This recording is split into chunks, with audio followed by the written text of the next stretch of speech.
Welcome to the Rising from the Ashes podcast. I'm your host, Amy Grace, obsessed with coffee, cowboy boots, and deep relationships. I'm on a mission to help you find the gold in your story through faith, family, and wellness, because I believe your story can break you wide open to live a beautiful, abundant, and vibrant life. I'll share with you how the hard seasons and difficult circumstances can become a catalyst of growth that often lead into some of the most beautiful stories we've ever told. I'm so grateful you're here. Grab a cup of coffee and let's talk. Hey friends, and welcome back to Rising from the Ashes.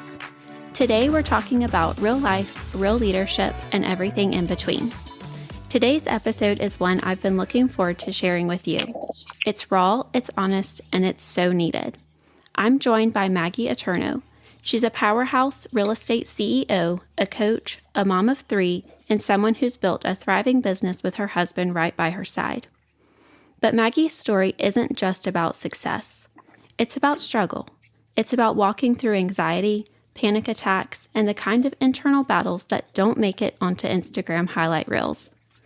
In fact, it was this quote from her Instagram that stopped me in my tracks. She wrote, "Eventually, I went to counseling. I did the hard, messy work. I walked through panic attacks and a full season of anxiety. I faced it layer by layer." And that's exactly what we're diving into today.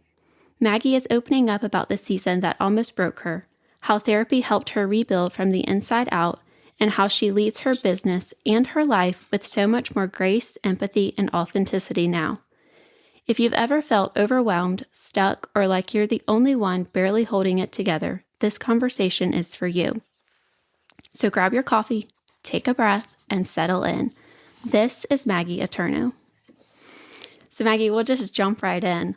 From what I have read of your story on Instagram, I just think that it is really, really needed, especially among women who are in the middle of careers and motherhood and marriage and all the things. And I think just in our culture of social media and polished images, so many people see the title. They see our Instagram bios. And I love yours. It says wife, mom, CEO, realtor, investor. And I just think when people look at our titles, they probably think like she must have it all together. But tell us about the Maggie before the titles. Yeah. Well, thanks for having me on here. Anytime I can have a conversation about, mental health, I always take it just because it's crazy to me that it's still not talked about and it's still seen the way that it is. Because when it first when I first started struggling with it over 21 years ago, it really wasn't something that people talked about. And we didn't have social media back then either, which is kind of crazy. Makes me feel kind of old, but yeah. I mean, just a little background on me. So I've been married. It'll be 21 years in December. And so it's crazy. But my husband and I met and we've known each other since middle school. So we started dating in high school, but I was in college and I've learned so much of myself throughout the years. And as I've told this story multiple times, I've kind of learned other things. And so I was on a podcast a couple of years ago where I got to share the same story. And it's kind of neat now sharing it again because I have so much more insight on what was going on that I think even now has helped even more people. And so I graduated from high school in 2001, and I was just your girl who loved adventure. Like one of my goals or one of my bucket list items was to go skydiving. Would not do that now probably, but I just, I loved, everybody knew me as Maggie, always smiling, always happy, kind of not a care in the world. But I was a firstborn. My dad was a pastor growing up and very strict. So I grew up in a very strict household.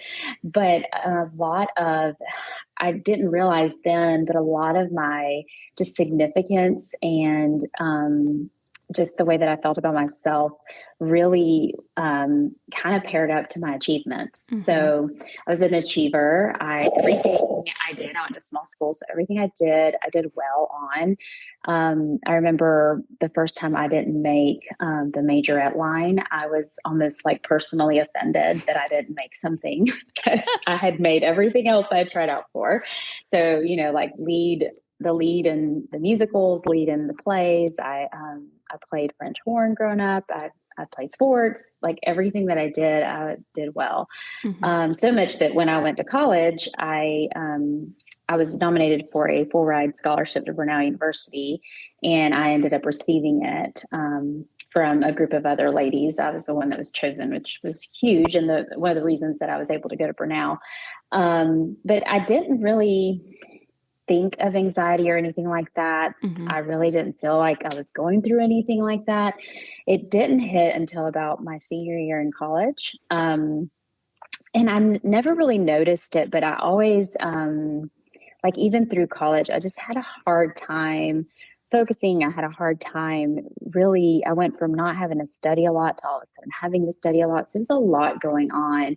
But my senior year of high school, my husband and I decided to get married in December. So I was planning a wedding. I was going to school. I had gotten offered a full-time job. There's a lot going on. Yeah. So I honestly, I can see why anybody would have anxiety when I look back and see what I had going on. But long story short, I had my first panic attack one day leaving the sorority house. I was leaving to go and see my now husband, Joseph, and he lived about 30 minutes away. And I remember getting in my car and just feeling kind of like this rush, like I was sick. I didn't know what was going on. And I remember turning around and telling Joe, like, hey, I'm not coming tonight. I'm going home. I think I've come down with something. And I get home and I'm like, my whole body's shaking. I don't know what's going on. And honestly, I just thought like maybe I'm coming down with something. Like I said, coming down with something. That happened like one other time. And I remember one of my friends, sorority sisters, kind of just mentioning like, hey, maybe you kind of had a panic attack. You got a lot going on. I was like, yes, I don't know what's going on. And so it was kind of there where just something started. I didn't know what it was, Mm-hmm. come to the end of my semester where I'm getting married. I've got to take finals, all of those things. I'm not prepared for finals. And I literally just have a huge breakdown in our dining room. And I just kind of lay there. I remember laying there with all of these papers, like studying and stuff all over me and just saying, I can't do it. Like I cannot pick myself up to go take these finals. And so I didn't go to take my finals. Wow. Completely, yep. It was so bad that I just was not mentally able to get up and go. And so I didn't take my finals. Of course, can't pass classes when you don't take finals. And I remember like basically dropping out of college and having I lacked 18 credits to graduate. And it was just so much of a like mental strain that I just could not even get there. And then I think too, what entered in was embarrassment as well. So like someone who is used to achieving, is used to getting what she wants, is used to all of those things, like all of a sudden that failure, it really rocked me. And so I really just turned inward. I didn't even want to go near the campus. I didn't want anyone to talk, like I didn't want anyone to know what had happened. I kind of said, you know what, I'll go back to college. I'll finish at some point later, and that was kind of like my thing. I ended up getting married, thought, let me just focus on getting married. Let me focus on being a wife and all of that. And I remember going to my doctor and him saying, you have to choose between something. You have school going full time. You have a job going full time. You're getting married. Like you can't do all of it, and maybe it's your body telling you, because I ended up at urgent care a couple times because I wasn't feeling well. I wasn't feeling right. And so then I get married, think everything's great. And a couple weeks into marriage, like literally just fall apart. And we joke about it now, which is not funny, but funny. My husband's like, I married you. Here I am, like newlywed, thinking, what happened to my wife? And I mean, he went to his mom and he said, I don't think I can do this. And his mom said, you said for better or for worse. And yeah, it's worse right now, but you said for better or for worse. And Wow. he'll say that. Actually, just had that conversation with somebody the other day that we were talking to about this. And I am so thankful he has stuck by me through so much, through college craziness and all of that, and this too, and all the time. I just thank him for continuing to choose me, even when it's crazy. But yeah, it started with panic attacks in the car. So that was a very big deal. I couldn't drive without just feeling a panic, heart racing, palms sweating. I'd have to drive on the right, like on the side of the road, like basically on the road where I knew that if I needed to go over to the side, I could. If I needed to stop, I could. It got to the point where I couldn't drive home from work. So my mom and dad would have to pick me up. Joe worked nights. He was a police officer. So my parents would pick me up. One would drive me back to their house. One would drive my car back to their house. I slept in the bed with my parents. It was intense. And I didn't know what was happening at the time, honestly, until someone, I think my husband was the one that said, I think you're depressed. And I remember looking at him and saying, what is depressed? Like, I don't even know what that means. And so I remember I took a week of vacation off work. I went to the doctor. They diagnosed me with like anxiety disorder and gave me some medicine, and just nothing though helped. And I needed to work. We had to make money, and finally said, you know what, I'm going to have to figure this out. And for about 2 years, just dealt with it. And then I got pregnant. Thought being pregnant would solve all my problems. And for a little bit, it did. While I was pregnant, I don't know if it was the extra hormones. Long story short, after I had Josiah, the postpartum depression hit. And I remember going to my doctor 6 weeks in, and he said, why didn't you call me? Why didn't you tell me? I could have called you something in. And I said, I don't know what was going on, And so many different things of like, I just didn't know what was happening. But that kind of, in basically the first 7-8 years of my marriage, it was a daily battle, hourly battle sometimes. And postpartum made it worse. I ended up quitting my job after I had Josiah. And my husband said, you know what, we'll figure it out. And we lived paycheck to paycheck. I stayed at home with the kids just because it was too much for me to drive or be, or all while hiding the situation I was in, just because I don't know if it was embarrassment or just feeling like, honestly, I felt for a really long time something was wrong with me, and being someone who's used to achieving, it just wasn't easy to come out and say, hey, this is going on, So that's kind of the story. I mean, there's so many details in the middle, and so many instances and episodes, attacks and stuff like that. But yeah. So anything you want to know specifically, I'm happy to answer. What a story, Maggie. And I feel like so often we go through these situations in life and we don't know. Like, I feel like you don't know until you walk through it. And then it's like looking back, you're like, oh, well, now I can see X, Y, and Z.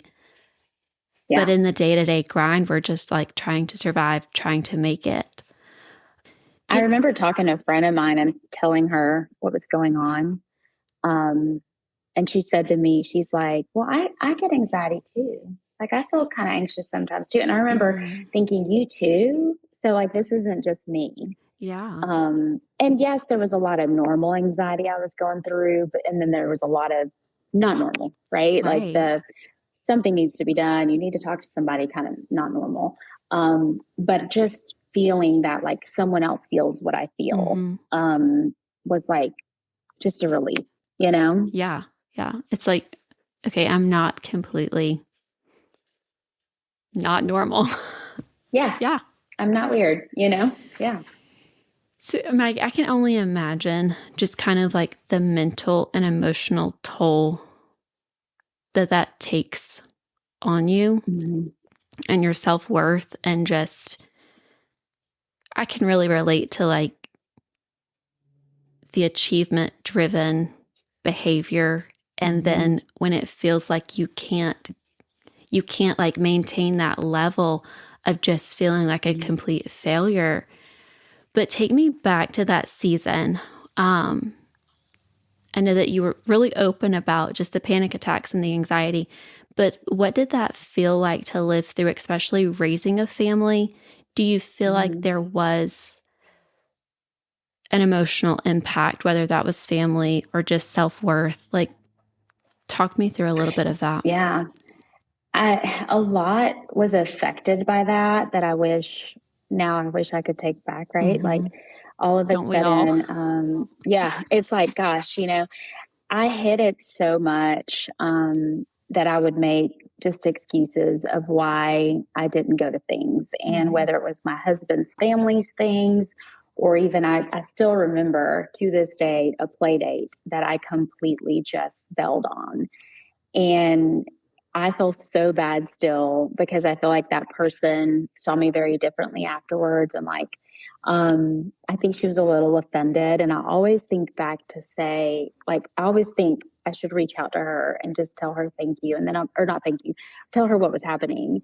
And then I'm like, no, she probably doesn't even remember anymore, and I always, a couple of people are like, you should reach out to her. And I said, but I always think of things like that. I feel like some of our extended family's relationship kind of suffered during that time too, and has suffered even now in that we're not as close because a lot of the times like we wouldn't be at things or I wasn't, you know, chipper, like I wasn't chipper and like, I was just not myself. And so I feel like a lot of those effects, unfortunately now it's just kind of sad. Like I feel like I had to make up for a lot afterwards. And people just didn't know what was going on. They didn't know that we didn't go to that family event because I couldn't put myself in the car, like things like that. Like we weren't honest. And I wish that I would have been honest with our whole family.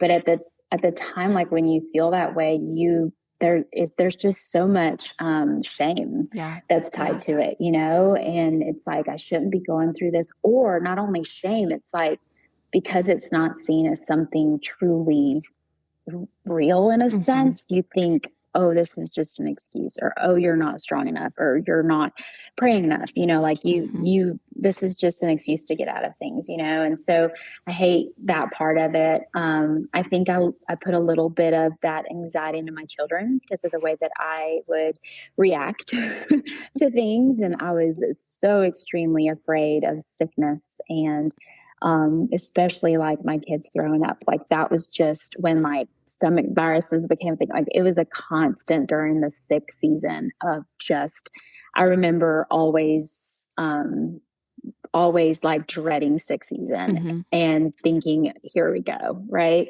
Cause my kids were, they're little and I had littles, like I literally had 3 under 4, at one point. Yeah.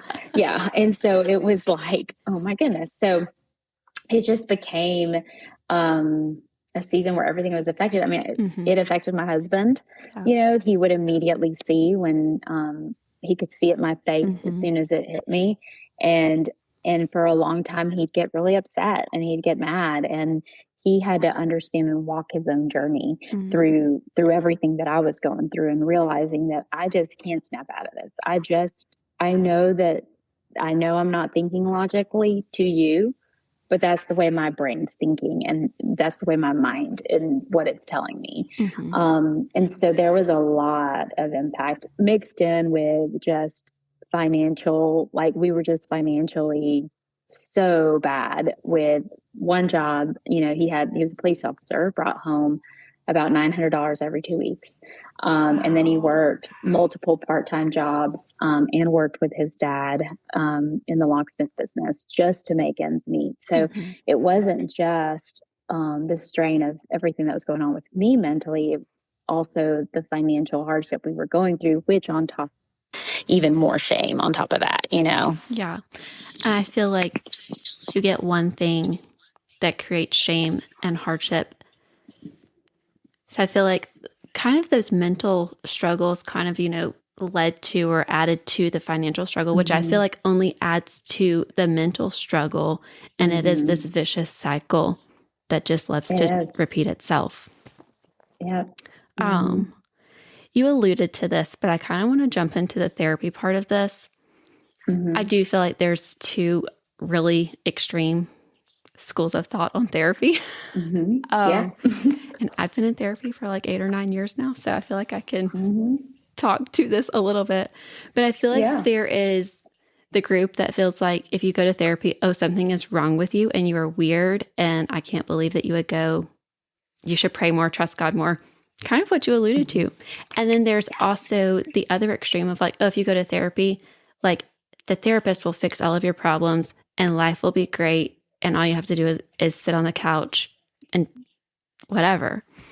And Mhm. clearly it does not work like that. um, No, I wish. so when you said that you did the hard, messy work, like I related to that so, so much. But tell me, why did you finally decide to go to therapy? Like, what was that moment for you? So I had been kind of living with this for, I mean, so we got married in 2004. So basically, end of '04 all the way to, I think it was 2008, 2009 Wow. before I even sought therapy. And when I tell you, like, I think I try to give out positive energy, right? And not bring people down. And so, and two, I'm thankful for what I've gone through because it's made me a very strong person. Absolutely. And I also see what others go through. And so I always compare my struggles to others, and I'm never struggling as bad as someone else. Mm, And so I think for many years I downplayed the things that I was going through. hmm And when I say like I couldn't sleep, I was up at night, like all of those, like my husband ended up, he used to work for Doraville Police Department. He ended up taking a pay cut to come work closer to home because I would call him at 3 a.m. freaking out, hmm like just he needed to be closer to me. And so it was just crazy things to where I've never really honestly told people a lot of them just because now that I go back and see it, I'm like, well, yeah, it was bad, but somebody's was worse, And so I a lot of times downplay what I went through because I just feel like other people have it a lot worse. But I would lay in bed at night and just literally beg the Lord to take me. Like, please don't let me wake up mm, tomorrow. Like, it had just gotten to that point. hmm Like, I just don't want to wake up tomorrow. Because like my brain and my mind were just, it was just hard. And I think back, so going into 2000, so I had my son in '07, got pregnant 9 months later, and had my daughter in '08. I That feel was that one. not planned. I know. Literally struggled to even get pregnant for 2 years and then like Wow. have two back to back 18 months apart. And so after I had my second in '08, we decided that Joe was going to quit being a police officer and he was going to pursue starting his own business, which was a locksmith business. That was the trade that his dad did and his grandfather, and he learned it. So hmm he's like, you know what? I think I can just provide a better life for you guys if I do this. And so when he decided to do that, I looked for a job that would provide health insurance for us. And so I ended up, thankfully, through connections through the police department, got a job and started working there. I believe it was in 2010. And so, but I remember being there and I was a victim advocate for the district attorney's office. Oh, wow. And so there was, once you went into the courthouse, you did not come out unless you absolutely needed to. And the thought of me being stuck in this building would just bring anxiety. I wasn't stuck, but Uh-huh. I That felt feeling very of much stuck. like, yes, like hmm you have to go through metal detectors to come in, you have to come out. Like I was not on the first floor, I was up on one of the top floors. And then I was starting to go in, then I was just kind of like translating. And then you had victim advocates that were assigned to specific judges. Well, then I was promoted, and one of the girls had a baby and she left to stay home with her kids. And so they promoted me to be like an actual victim advocate that would be assigned to a judge. Well, when that happened, I knew that there were certain days of the week that I was going to be in the courtroom, and I was not going to be able to just walk out if I needed to. Like it was literally, so the thought of that began just, it was really hard. And so that's when my husband looked at me and said, I think it's time you see somebody. Like, you need to see somebody. This is not normal. Like, you really need to talk to somebody and see if there's something that can be done. And I think for so long, like, you know, when I was diagnosed with anxiety disorder, panic disorder back in '04 by just my normal doctor who really didn't know anything about mental health, I had already tried the medicine and I was like, none of that worked. None of that worked. I'm still dealing with this. So I was like, well, let me see what we can do. So I ended up going to a psychiatrist. And that was embarrassing because for a long time I thought, oh gosh, like I'm going to a psychiatrist. Like I didn't want to tell anybody that anymore. Now I know so much about it that it's like, it's not embarrassing. It's normal. You probably want to go to a psychiatrist first, you know?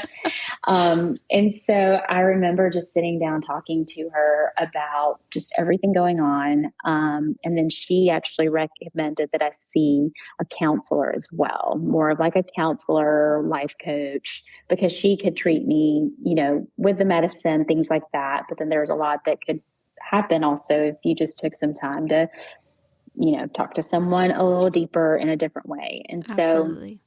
so she put me on medicine.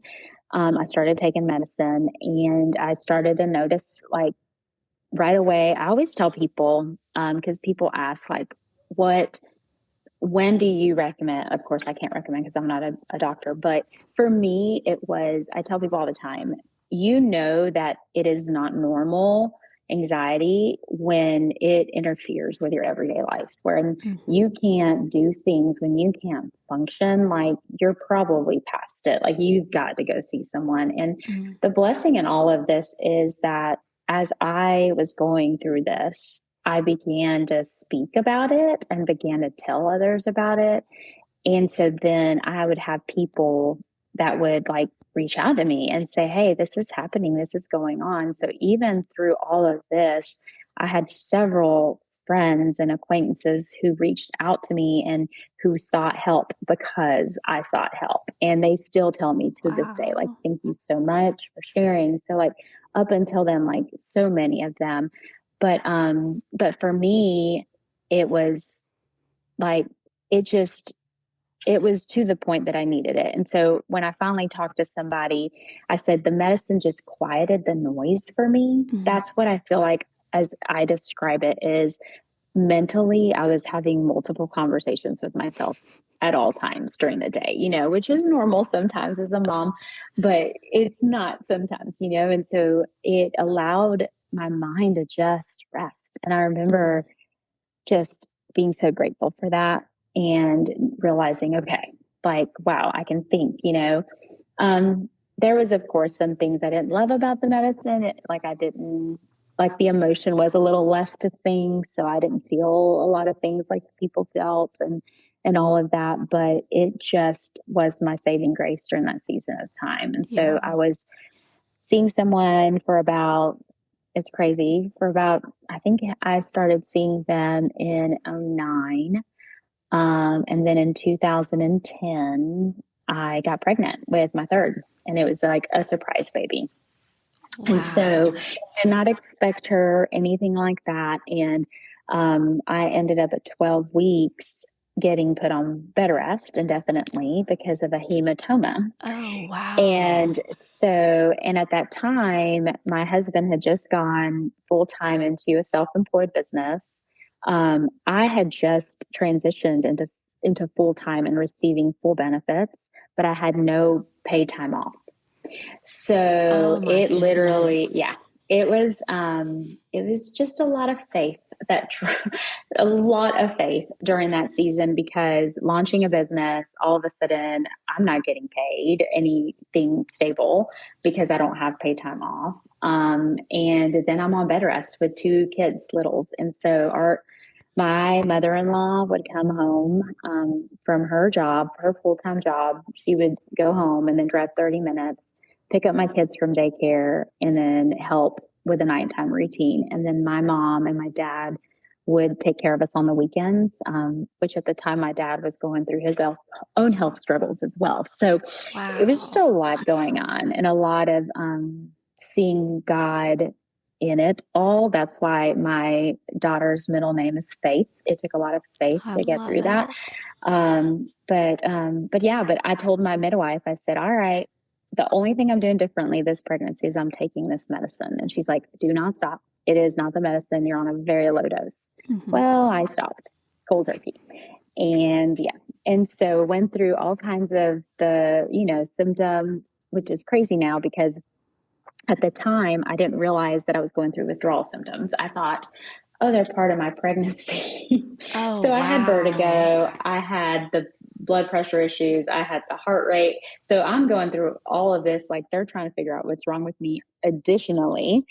And it was withdrawal symptoms. I did not realize that till like a year later. I was reading a magazine and was looking at the withdrawal symptoms. And I'm like, I had every one of those. But thank God though, because I was able to stop the medicine. Yeah. That I don't recommend anyone stopping cold turkey. Like, do it with your doctor the way he recommends. But after that, I did not have to go back on medicine after that. That's And incredible. so yeah, so it's crazy. I went ahead and got prescribed. My midwife was like, I'm going to prescribe it to you after I had my third, just in case. And I do remember taking all three to Target one time and coming home and like taking the meds. But then it dawned on me that day. That was the day that I realized, you know what? I have three kids under the age of 4. I went to Target Wow. with all three of them, and she was a newborn.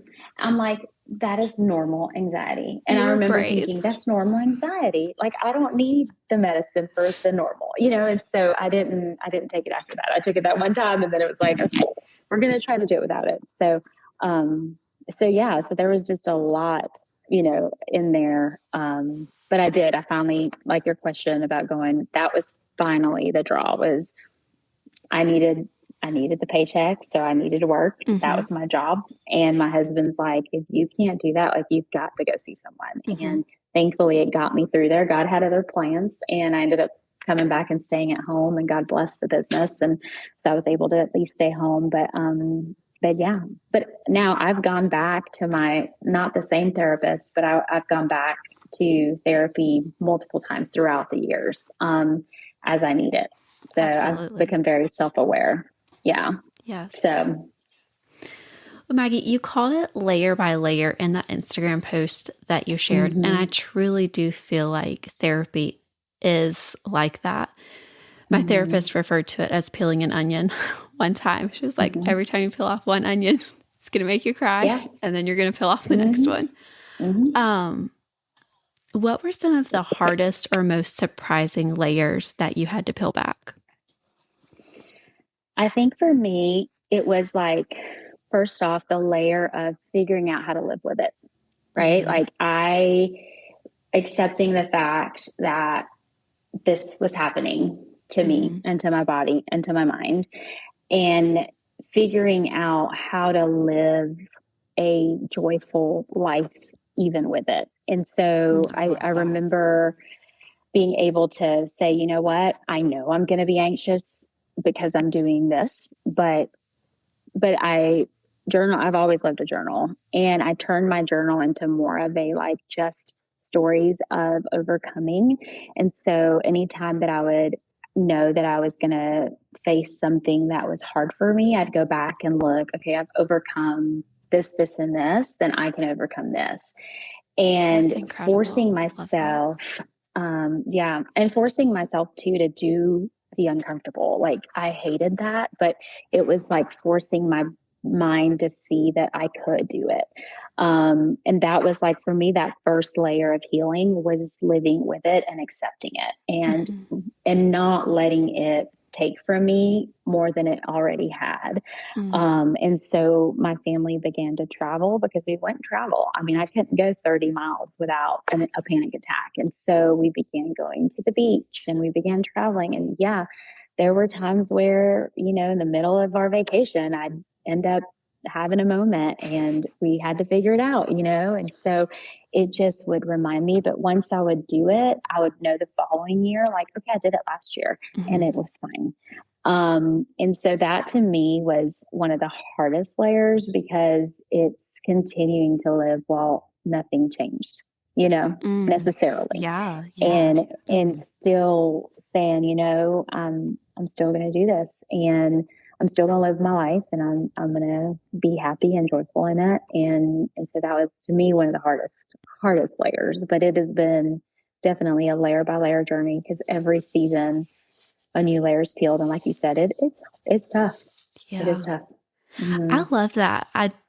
I've never really heard it put that way before of like, we can't always change the circumstances in our life, Mm-hmm. but we learn how to live with them and how to make them almost work for us, and just to Mm-hmm. push us Yeah. and grow us. I love that take. Love Mm-hmm. that. Well, and I think that there are so many stories of like, oh, I was healed instant, and I remember hearing a testimony that way and getting so upset because Mm, I just thought that's not my story. And I know that that is not the story of many because yeah. I've talked to many, Mm-hmm. I've helped many go through it, many that are still going through it, that are still not healed completely per se. And I don't want to say healed because I feel like there's different levels of healing. And I think that Absolutely. still, in the Bible where Paul says there's a thorn on my side, anxiety was my thorn for a very long time. I Mm-hmm. accepted it. And I just felt that, you know what, God, if that's in my life, maybe it's just something in my life as a reminder of who you are and what you're going to get Mm, me through. And so I was okay with living with it. And honestly, I was like, you know what? It's going to be something. I looked at it for a long time as potentially something I'd have forever. And yeah. I remember thinking, if that happens, and that's okay, And so I think you have to first off accept that you have it. And then the hard work is trying to get down to the root cause and the root issue. Yes. Because the thing about anxiety is not itself in its own is not a disorder. Mm-hmm. Anxiety is the symptom or the product of something else going on. Mm-hmm. And I think that's where therapy and counseling come in, is in figuring out what is at the bottom of this that you're feeling. That's the hard work because then you Yes. realize, oh, it's failure. Oh, it's not having control. And then you have to figure out, well, how can I accept failure and how can I accept the fact that I don't have control of my life? That's the hard work. And you Yes. realize that when you really work on those, that's when you begin to truly see anxiety slowly start going away. And so for me, it was a 20-year journey almost. I mean, about 18 years until I Wow. truly felt that I was completely, um, I guess I would say healed, but yeah, completely done. And even when it happened, I was scared to death to say that it had happened because I was afraid that if I did, that it'd come back, or that if I felt something normal, that it wasn't true, So, Mm-hmm. so yeah, it is definitely a layer by layer, um, kind of healing for me. And maybe someone's story is that they were instantly healed, and good for them. Praise God. I say that, but a lot of other people's stories are not that way. And I think that if they would just know that it is something that might take time, Mm-hmm. they'd be a little more encouraged than Yeah. discouraged when they just want it to all go away when it's not, because there's so much work on the bottom and underneath that needs to be done. And honestly, to me, it's that work has made me into who I am today. And it's allowed Yes. me to pour into others. It's allowed me to connect with others. And so Mm-hmm. it's one of those where, okay, God, like, that stunk. That was awful, but I've seen so much good come out of it. Yes, I completely agree with that. And I really do think, Maggie, like your story is a testament of like resilience. And you've built this life that not only is successful, but at least on social media, it looks like you love your life. And I think like just seeing you come out on the other side of that, coming out stronger, but different. How do you feel like that healing has impacted your external leadership? Oh man, it's It's a impacted big a question. lot. A lot. Yes, I so when I decided to go back and finish my bachelor's degree, because I'm like, Okay. remember I only lacked Yes. 18 credits. I thought, you know what, I would love to potentially look into being a psychologist. And so I switched my major, crazy me, lacking 18 credits. I could have just continued. And so I said, let me switch it. Let me see what it looks like. And so I decided that I wanted to do psychology. So I enrolled through Liberty University online, because then I was like, you know what, I'd love to be a Christian, counselor of some sort. And so they had a degree in some classes that I could take. So instead of going back to burnout to finish, I decided to do Liberty, and I had three littles. Online was great. Mm-hmm. And so I took several classes, and I loved them because I almost felt like I went through therapy with my classes Wow. too. So I got a Christian counseling certificate, and so to do that, you had to go through several classes, and I loved everything that I went through those classes, because I learned so much about our minds and the way that we are and why we are, and tactics that we can use. Like I remember my husband and I, early on in our marriage going through something, and I said, okay, well, I know what to do, because I just went through my marriage counseling, whatever class or that I did. And I said, this is what we do, and I put us through like little counseling session. And so it's been really neat, to do that. But what's crazy is that I got to the end of it, and I lacked an internship to get my bachelor's in psychology. That's all I lacked. And at the time, I was like, I just want to be done with school. And so I also thought, I just felt something that I'm like, I don't think that's my route. So I talked to my advisor, and I said, I've got all these extra credits. Can I graduate? And so he said, yes, you can switch over to bachelor's in interdisciplinary studies, because you have enough credits, and you just have to take a class. Like I had to take one class about basically defending the fact that you can use both of my majors. You can use them. And it was psychology and business. Of course, you can Oh, use them wow. together. So Yes. that was easy. So I did that, and I ended up graduating with my bachelor's in interdisciplinary studies in psychology and business, and got my Christian counseling certificate. And I just was so thankful to be done. It was a door that I needed to close. But I also felt like there's something that God wants me to do with this. I just don't know what it is yet. And so during that time, after I graduated, I think I graduated, I was trying to look at my degree on the thing, but I graduated, I had the little kids, and Joe was continuing on, building the business. He ended up getting into real estate. For a long time, I fought getting into real estate with him. Real estate began to change our lives, just in a sense of we learned about investing and things like that. And him and I always said, we feel like God set us on this earth for something big. We just don't know what that is. But at the same time, God spoke to me very clearly one time, and he said that I had to be faithful in the small before he gave me the big. And I don't know what that big is. And so we always remind ourselves of the importance of being faithful in the small, no matter what. And so for us, even now, we still continue, even though we've grown bigger, we still continue to focus and be faithful in the small things, and just let God do the rest. And so now throughout that journey, before I got full blown into real estate, at one point we owned a CrossFit, and I actually coached Oh, CrossFit wow. classes, and I loved coaching. I loved like coaching ladies, and I mean I coach men too, but like I love watching someone's whole just physical body and mental like just change, and how exercise helped, and how this and that. So for a little while I thought, well, maybe this is my path. I'm supposed to, be maybe a nutrition coach, or like what can I do around, I think I always just wanted to help others. Uh-huh. And I wanted to use my experience to help others. Mm-hmm. And so for a little short while, I thought that was it. And then finally, my husband looked at me one time and said, I need you in this business. I'm either going to hire someone. So it's either going to be you or it's going to be somebody else. And at one point, I thought I was going to go back get my master's in teaching. I'll be a teacher. Like I'm so stubborn and I'm an achiever. And so I think I wanted to I wanted to create my own way. And for such a long time, I thought, that's your business, not mine. I helped him with marketing and on the side and events and stuff.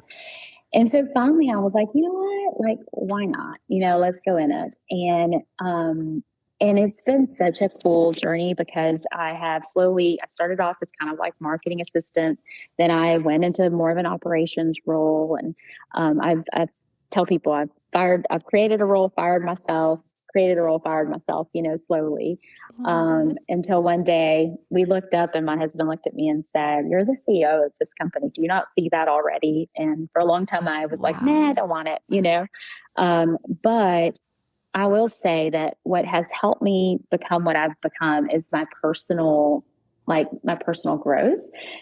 Because I'm just someone who's always learning. Like I always want to learn. I always want to know why. I always want to see. I love the mind. I think that's the psychologist in me is I feel like there's so much in our minds and our minds are so strong. And so for a long time, like I just did a lot of research on mindset and so I began really researching gratitude and the way that gratitude changes. But it's also when you look at gratitude and you look at it scientifically, I read a book called The Happiness Advantage, and it just shows how like it is scientifically proven that gratitude changes your life and it changes your mind. It changes like our neurons, they create over and over again. And if you're doing that, you're going to recreate these neurons that are going to literally change your life and you're going to experience more joy in your life. And you tie it biblically. Well, no wonder the Lord in so many of the verses, he tells us to be grateful all the time. Like keep praying, and be grateful and be grateful and be grateful. You'll see that and give thanks because he created our brains. So of course it's scientifically proven he created our brains. So of course he would want us to be grateful because he knows that there is benefit in that and that will change our lives and allow us to live a full life. And so for me, that was a huge aha years ago. And I just began to, I heard the author of The Happiness Advantage speak at a conference. And he said, write 3 things you're grateful for that's happened over the course of the past 24 hours. It can't be the same thing over and over again. And it can't be generic, like something that you're grateful for. Do that every day. And he said, just, do it for 7 days straight, see how you feel. Do it for a month straight, see how you feel. Do it for a year straight. Your life will be different. Wow. And so when we got back from that conference, I committed to that. And I said, you know what? I'm just going to start doing that every single day. And honestly, like out of nowhere, like it took a while, but like one day I looked up and I'd had a really tough day and I was joyful. And I learned That's incredible. I learned what it means to be joyful in all circumstances. And that's how I live my life, is being joyful in all circumstances by giving thanks for anything. Because when we're thankful, we can't be worried and thankful at the same time. We can't be upset and thankful at the same time. Like our brains won't allow both of those at the same time. And so if I can literally just be grateful, I can change everything in my life, and not where it changes magically, but my mindset changes. Yes. And so, that was a huge other layer. And I think that prior to that, there were other layers of things like, I learned that I held relationships to unrealistic expectations, and God made me very aware of that. And so there was a season in my life where he taught me, and I had a really rough friendship breakup that was very hard for me.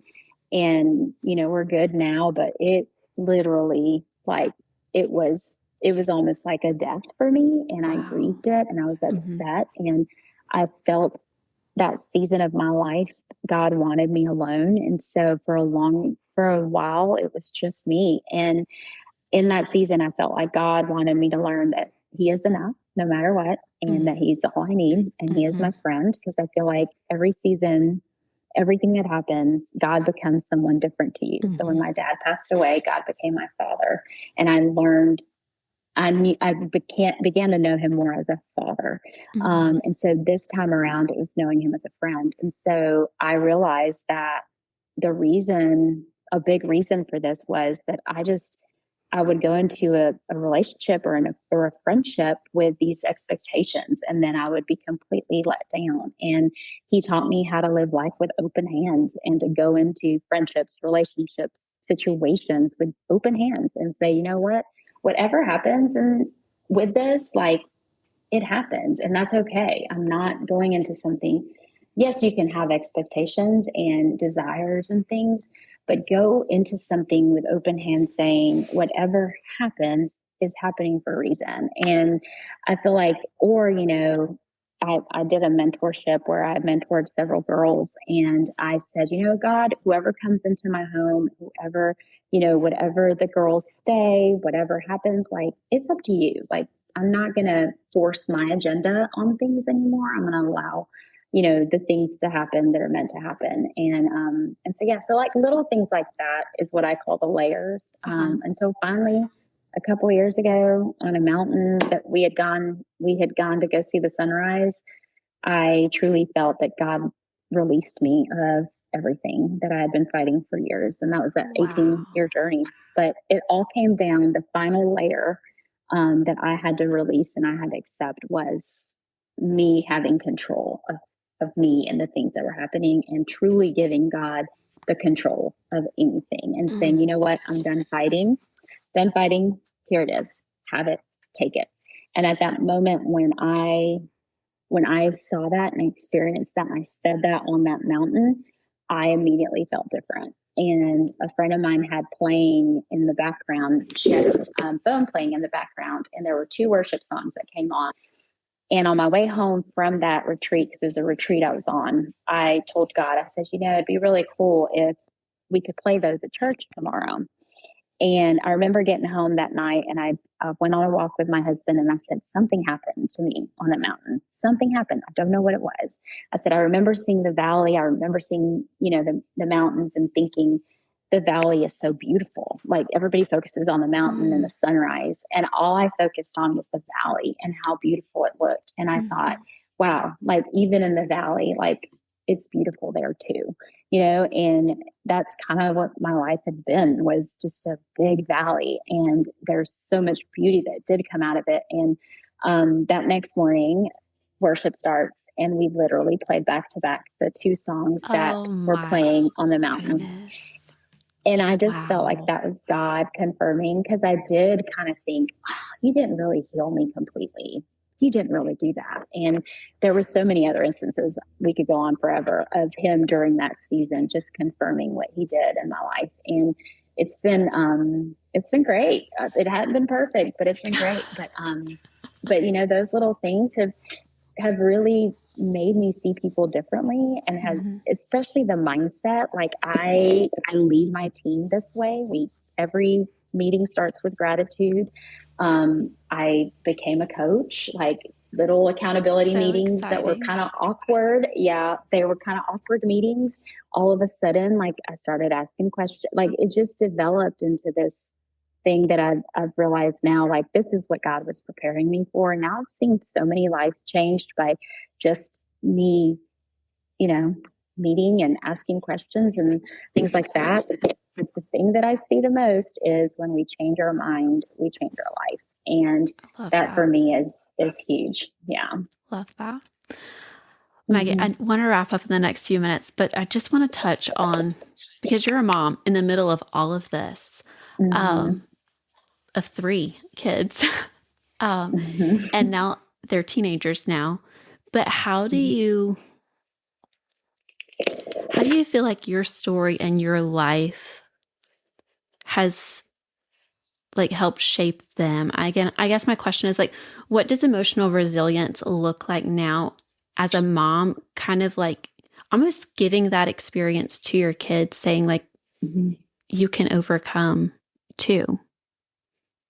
So I started being, for a long time, I wanted to hide what was happening from them. And then I slowly saw where my oldest began experiencing some anxiety himself. Mm-hmm. And when that happened, I would write with permanent marker. I think it's Isaiah 40:41.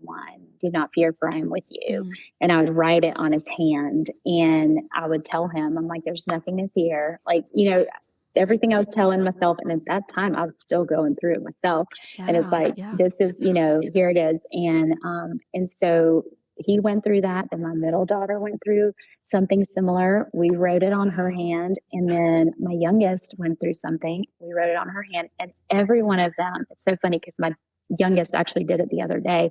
She emailed me and she said, what was that verse you'd write on our hands again? And they've written like little essays. They go to a Christian private school, so like they've had to do things. And she's like, I'm writing a paper on that verse. And all three of them will ask me periodically, like, what was that verse again? It's funny. They remember what it says, but they don't remember exactly that it's Isaiah 40:41, I think. But so I began to be open with them. We began doing affirmations with them. So using that like positive talk of like, I am a good sister. I am a good friend.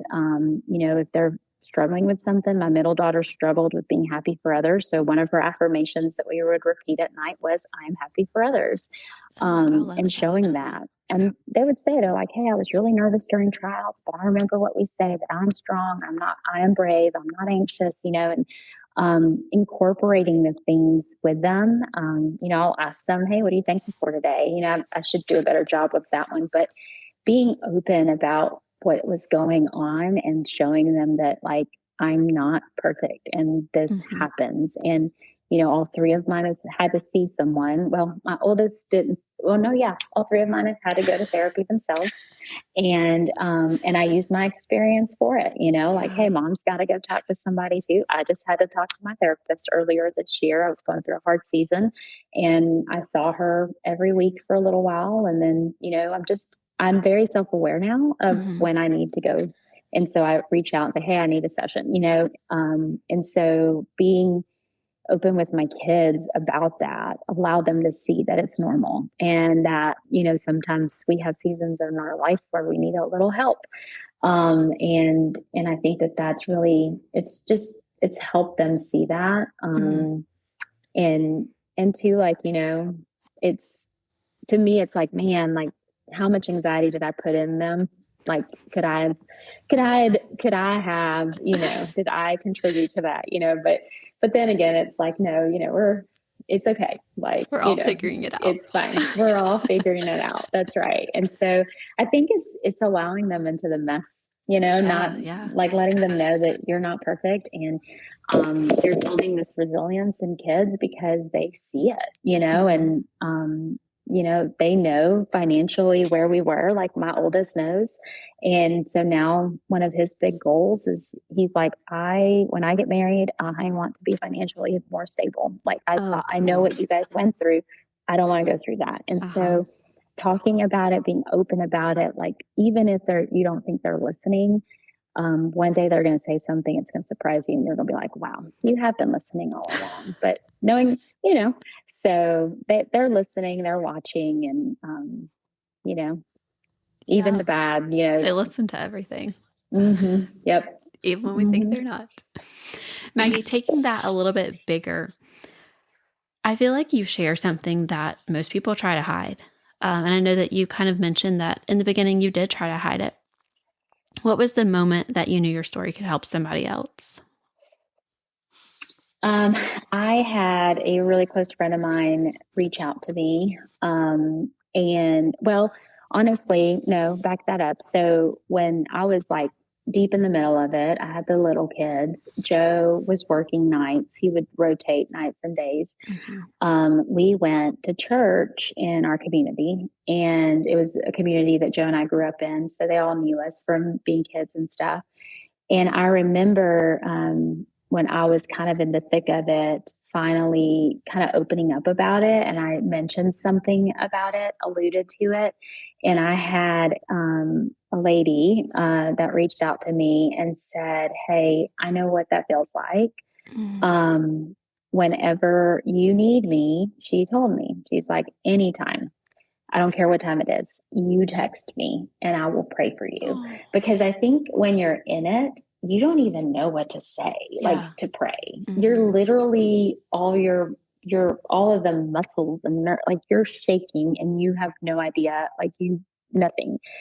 And she did. I would text her at like 3 a.m. I'd text her at random times and she would always respond and she would pray for me. Wow. And that I still thank her to this day. Like I'll randomly think of her and shoot her a message and thank her. And so I knew from then on how just the support of someone could help.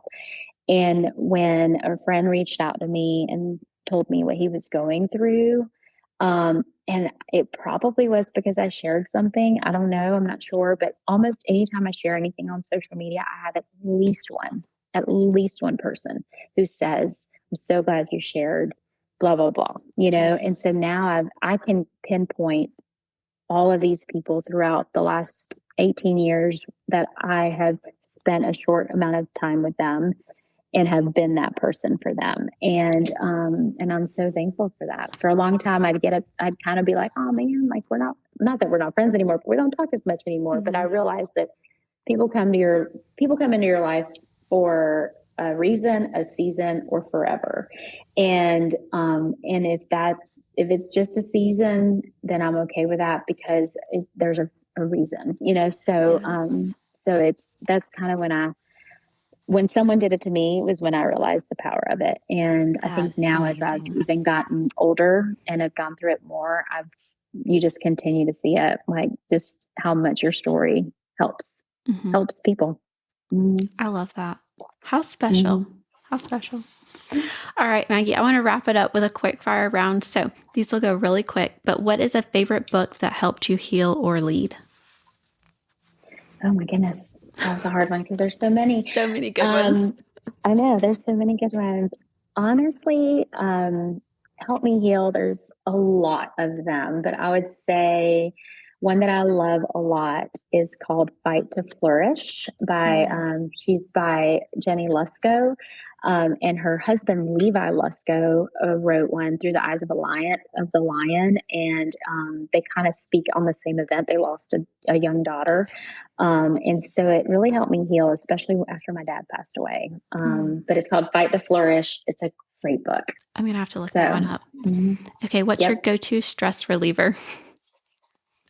Go to stress reliever. I love to walk, like Love just it. out for a walk, get some fresh air. When I can't do that, I honestly just some silence. It's funny. Just like let me sit here in silence for a minute I love and it. tune out the world. But I do walks with my way the best always make me feel better. Movement. I love the answer. Hmm. What do you feel like is the best part of working with your husband now? The best part about working with my husband now, I think the best part of working with him is just seeing the impact we're making together. So, like, not only in our family, not only in our business, but also in the people that we get to serve every day. And I love that we're very much aligned on our purpose. Like, it's not about the money for us, never has been. Although money is good for the good it can do, it is about helping people and helping them live their ideal life. And I love doing that with him, you know, I because love we're that. living our ideal life. Yes. So doing it together is super special. And I just want to say this. You said it earlier. I love that he called out that you were the CEO of the business and He just that did. he speaks that kind of life into you. That really meant a lot Hmm. to me. So Yeah. I just wanted Yeah. to Hmm. Yeah. just pull that out. All right. Hmm. Your dream day off. What are you doing? My dream day off. What am I doing? Gosh, I am not a good person that rests or takes off. I I relate to swore you so well. yesterday. Yeah. Yesterday I was like, you know what? I'm not doing anything. I'm going to sit by the pool. That's all I'm going to do. And I ended up working around my house all day. Um, Honestly, a day off right now in the season that I'm in is anything with all three of my kids and Joe. Like right now, I know that my time is very limited with them. I've got almost 19-year-old. I have a senior in high school and a freshman, and so every bit I can have with them is just precious to me. Like, so whether we're at the pool, at the lake, like my dream day off would be anywhere with them. Love it. One thing you tell yourself at your lowest point. Lowest point. I'm trying to think of my lowest point. Honestly, I think I tell myself, it could always be much worse. So I think I always, if you live life realizing there's a lot of hurting people around you that are hurting a lot worse than you, that you can handle what's in front of you. So perspective. Love it. All right, Maggie, if someone listening is in their car right now holding back the tears because they feel completely buried, what would you say to her? I would say, I think I'd say I always tell people this isn't the end of the world. Like, even though we feel that it is, there's so much that is waiting for us on the other side if we simply just fight. And I tell people all the time, like, if you're in the pit, if you're in the lowest part of your life, like, fight like hell, like fight, because your life matters. God made you for a reason. You're here for a reason. And he's going to fight with you. And so just fight. And whatever that is, whether you call someone up and tell them, a lot of times that's the biggest thing is we feel alone. So like reach out to somebody, go, honestly, that's my biggest thing is fight like hell and go tell someone what you're going through. I love it. I can agree. Maggie, thank you so much for showing up today. Thank you for your honesty, your leadership. I really do feel like in a world of, quote, perfect images, there's always just so much that's underneath that people don't see. And I really do feel like your story is so needed, and it truly inspires us to overcome fear and rise to the challenges that life throws our way, and really inspires us to go get those dreams that set our hearts on fire. And I think you're just a perfect example of that. Thank you so much for coming on today. Thanks for having me. Absolutely. Wow. If you're anything like me, you might need a minute to take all of that in. Maggie's honesty, her strength, and her willingness to show us the real behind the role. It's a reminder that healing and growth rarely come in clean lines or perfect timing. Whether you're leading a business, raising a family, navigating a major life transition, or maybe all of the above, you are not alone if it feels heavy sometimes. And like Maggie said, sometimes the strongest thing you can do is ask for help. Go to counseling and do the hard, messy work. You don't have to be perfect to lead. You just have to be willing to face your story and keep showing up. If you want to connect more with Maggie, you can find her on Instagram at Maggie Eterno. Her feed is full of inspiration, practical leadership, and a whole lot of heart. As always, if this episode spoke to you, send it to a friend who needs to hear it, or share a screenshot on social and tag us. And if you haven't yet, take a moment to subscribe or leave a quick review. It helps more people find conversations like this one. Thank you for listening and for being a part of this space, and for choosing growth even when it's messy. Until next time.